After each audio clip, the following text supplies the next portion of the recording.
Well done, Andy. For the St Helens handicap.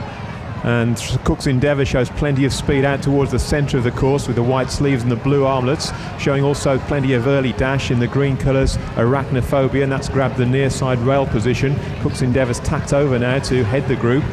Just in behind the leaders, Medicean Man in the dark blue, Ben's Dream blue and dark green sleeves, nose banded with a green jacket Grissom.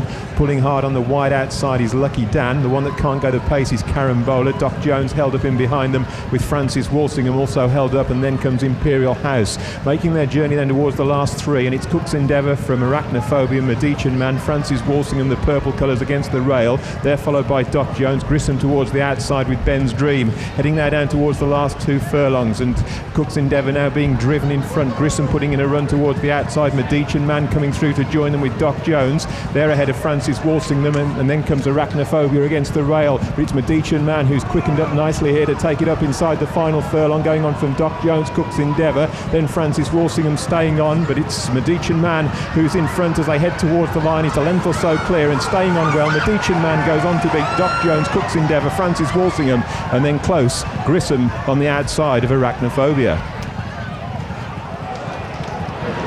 Second career win then for Medicean Man. Stephen Donohoe's having a really good season. He's booted home the Jeremy Gas-trained, the 3-year-old. Lightly race shape with credit, went third last time behind Clinch et al.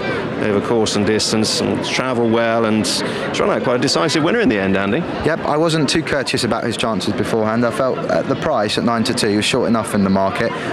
You pointed out that the Haydock run last time out might have been much better than looked on account of a bias, and I think that you've landed on something there. Well, hindsight's a wonderful thing, isn't it? I didn't know. I thought he might have been slightly better in his finishing position, but beyond that, I wasn't going to be drawn. So, well, take much credit for he's travelled keenly, and I'm sure at this point in the race, there possibly were 1 or 2 layers in exchange land that were quite willing to take a position against him because he's keen enough for his own good. But in the end, he's found plenty when asked. Cook's Endeavour had the run of the race, and. Yep.